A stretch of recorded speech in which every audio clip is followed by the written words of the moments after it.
I ended my 10-part documentary about the fall of the Cabal with a promise. A promise to dive deeper into the story behind the darkness in this world we live in. What happened? How did we get to this point? Who is the Cabal? And what is their exact agenda? Are you ready to go further down the rabbit hole? Well, fasten your seatbelts, for this is going to be one heck of a ride. Those who rule the world, those truly in command, are referred to as the Illuminati or Cabal. Not many people are aware of their presence, let alone their identity. We have grown to believe that our countries are ruled by presidents, by kings and queens and governments. But the truth is, these are mere puppets on a string. Who pull the strings? This small yet mysterious and elusive group that forms shadow governments and who play the world and all of humanity like gods playing chess. Is the Cabal for real? Or is it just a myth, blown out of proportion by conspiracy theorists looking for a common enemy? The Cabal is very real. The evidence can be found throughout history, abundantly. This story covers thousands of years. It is crucial information to understand the modern-day Cabal and the evil we are dealing with. Not only that, it is the only way I can possibly reveal to you the best kept and most shocking secret in the history of mankind. Let's go all the way back in history to the most ancient civilization on Earth, Sumer. Ancient Sumer, 7 millennia ago. What we know stems back from the early writings on clay tablets, written down in cuneiform script. The Sumerian civilization was a highly developed and advanced society with grand cities, temples, and pyramids. Archaeological findings tell us the cities had amazing mosaics, elaborate streets, housing blocks, indoor plumbing, toilets with water flushing systems, and much more.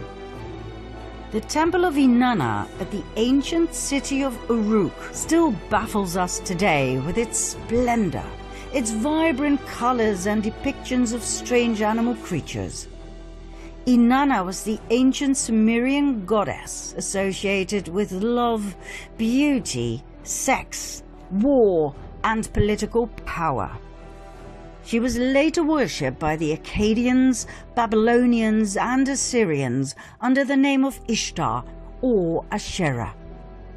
Many researchers now believe she was Isis of the Egyptians, Diana of the Greeks, and Venus of the Romans. She was the consort of Baal, the deity who demanded child sacrifice. We shall later see whether this is true or not. The ancient culture of Sumer and its polytheistic religion expanded towards the northwest into Babylonia, then even further west. It went to what we now know as Canaan and Phoenicia.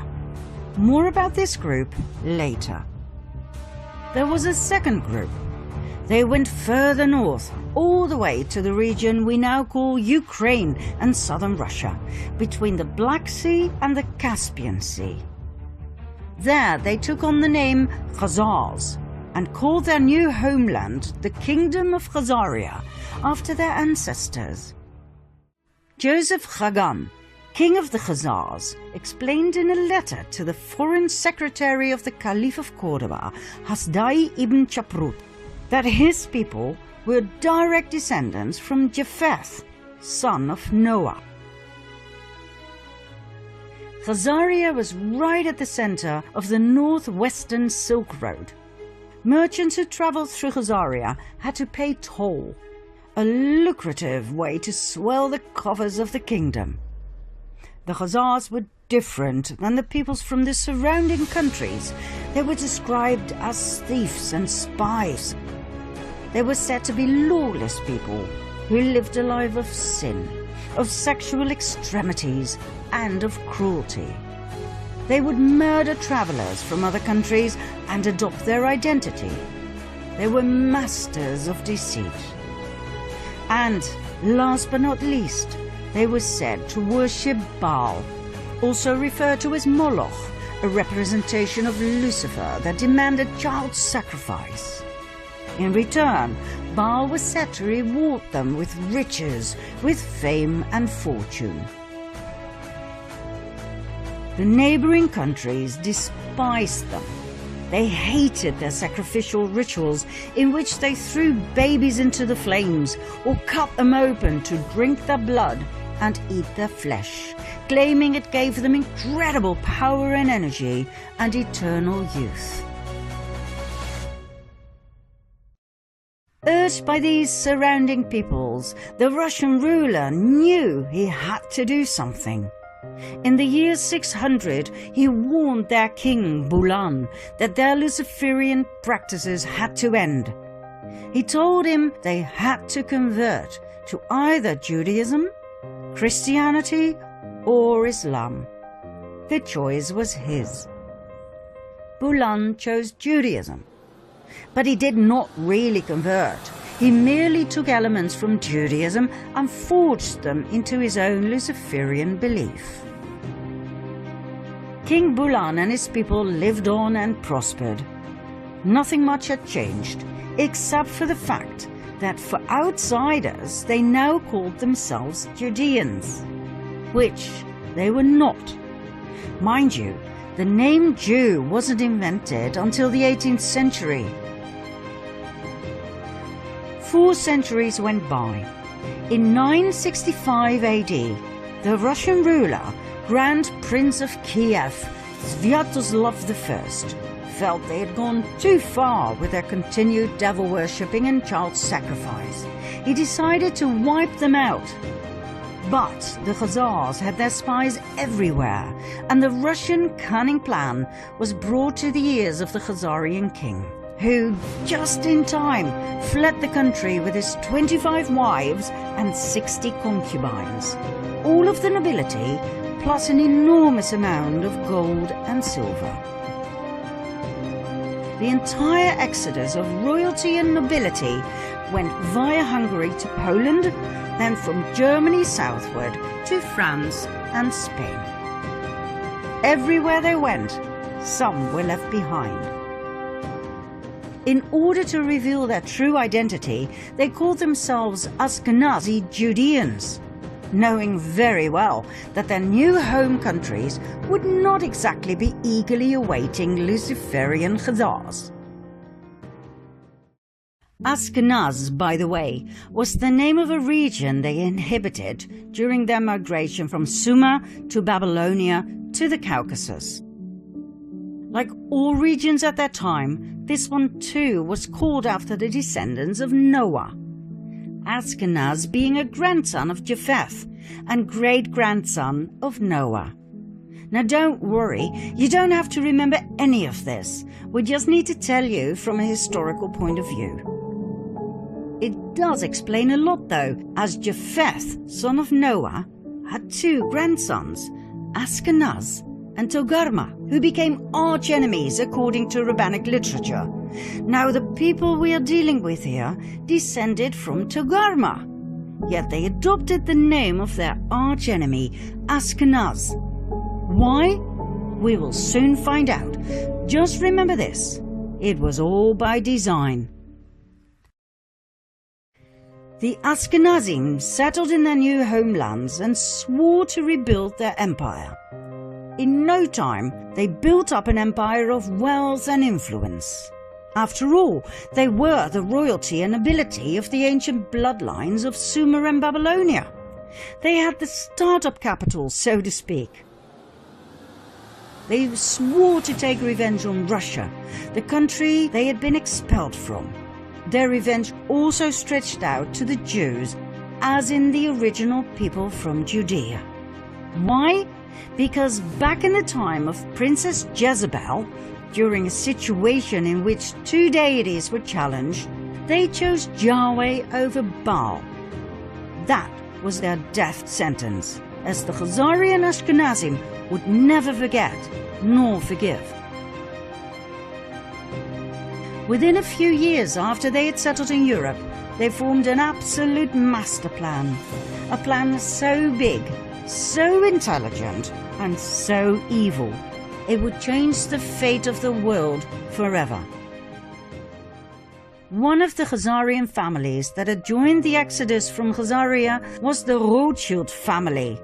That's right, the Rothschilds I talked about in part 2 of my previous series. They settled in Frankfurt, Germany, where they became wealthy and powerful through trade and banking. They called southern Germany Ashkenaz, as a tribute to their ancestry. They offered notes to travelers who left behind their gold and silver, safely stored in the vaults of the Rothschilds, banknotes against deposits. This way they collected an unprecedented amount of riches that, combined with the interest they received, were further used to extend their wealth and thus their power. Meyer Amschel Rothschild had 5 sons who became powerful bankers in 5 large cities: Frankfurt, London, Paris, Vienna, and Naples. In no time, they gained financial power over all of Europe. They became the personal bankers of kings and queens. They even became the treasurers of the Vatican.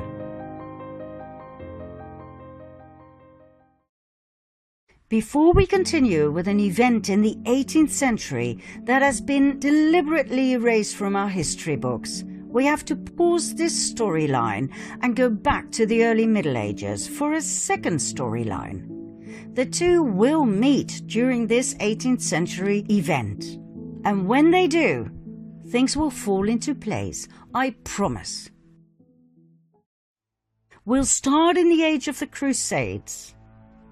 In 1048 AD, an organization was founded that we refer to as the Order of Malta. They were founded in Jerusalem. Their goal was dual.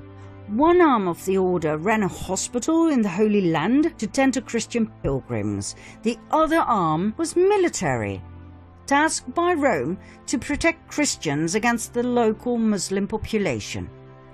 Their symbol? The equal-armed Maltese cross. During the first 50 years of their existence, Jerusalem was Muslim territory. The amount of Christian pilgrims who went to Jerusalem was limited, even by Islamic law. In 1096 AD, the first of 9 wars broke out. It became known as the First Crusade. The Crusades were religious wars initiated and supported by the Roman Catholic Church. Their goal was to recover the Holy Land from Islamic rule. 3 years after the Crusaders had left for the Holy Land, this goal was achieved. Godfrey de Bouillon and his brother Baldwin, leaders of the First Crusade, became rulers of Jerusalem. The Crusades may have been romanticized in literature and movies, but the truth is, they were insane religious wars focused on nothing but death, destruction, and forced conversion. An estimate of nearly 2 million people died.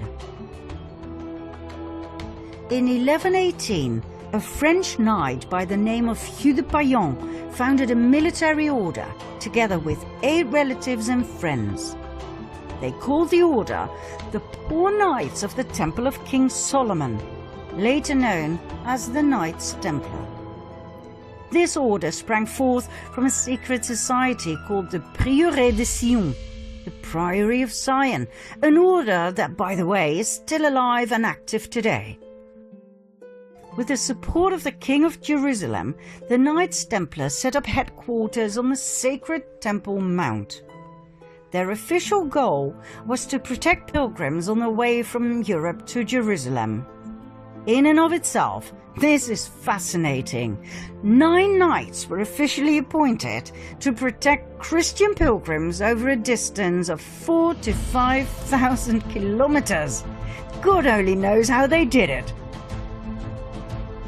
Their not-so-official goal was to rebuild the Temple of Solomon that had been destroyed in 586 BC by the king of Babylon, Nebuchadnezzar. Why this was so important to them, we will show later on. In 1129, the Order of the Knights Templar received the official support of the Roman Catholic Church. The order grew abundantly and donations came pouring in from all over Europe. The Knights adopted a code of conduct in which they swore unfailing obedience to the Master. According to researchers, the principle of obedience made the Knights Templar lethal. They acted swiftly and with certainty to do as they had been commanded. A force of Templars became an extension of the will of its commander, the Grand Master. At the height of their power, the Order of the Knights Templar comprised of almost 20,000 members. Only 10% were armed knights. The other 90% took care of infrastructure and logistics.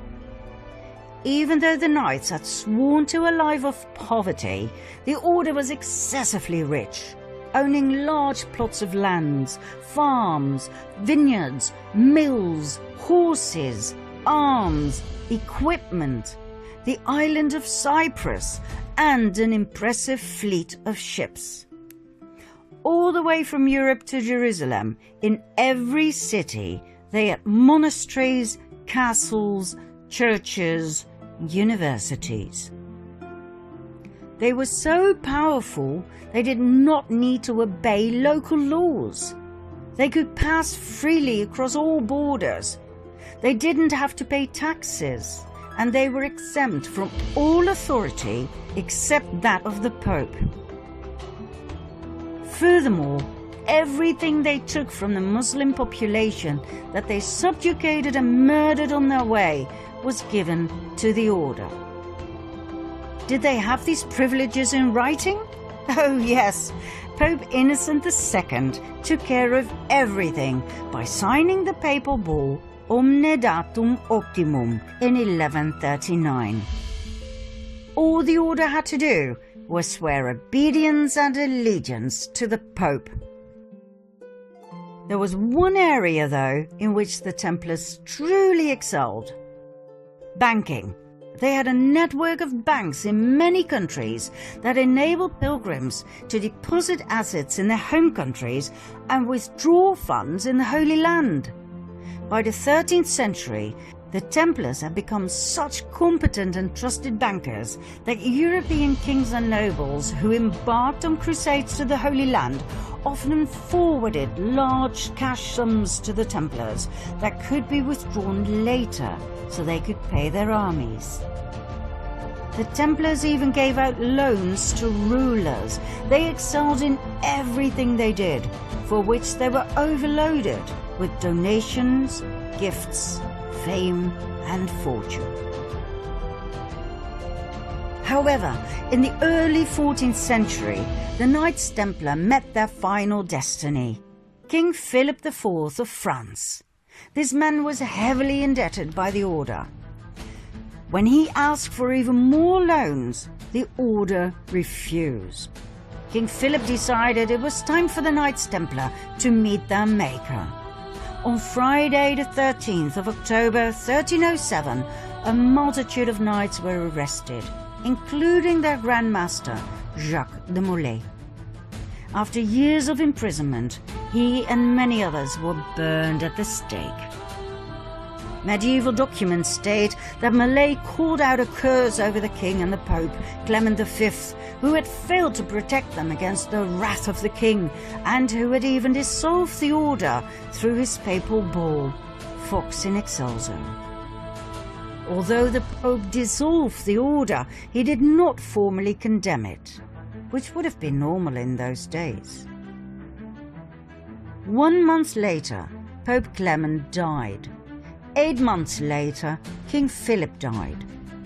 Ironically, the Pope's body was burned to ashes by a fire that was caused by lightning that struck the church where he was lying in state. The king died of a stroke he suffered during a hunt. But, contrary to what our history teachers have told us, the Order of the Knights Templar did not end here. New orders were founded with new names that were basically the continuation of the Knights Templar. Think Military Order of Christ in Portugal, Supreme Order of Christ in Italy, and so on and so forth. In every European country, the Knights Templar simply lived on the way they had, as if nothing much had changed. Only the order names had.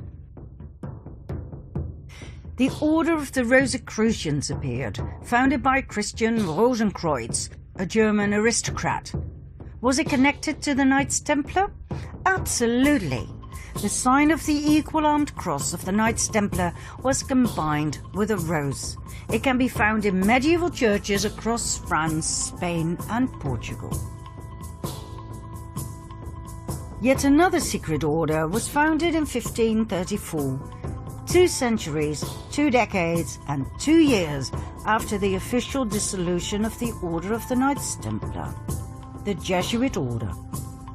The Jesuit Order was a Catholic religious order founded in Paris. Make no mistake though, the Jesuit Order was not an order of pious monks worshipping Jesus from within the walls of their safe monasteries.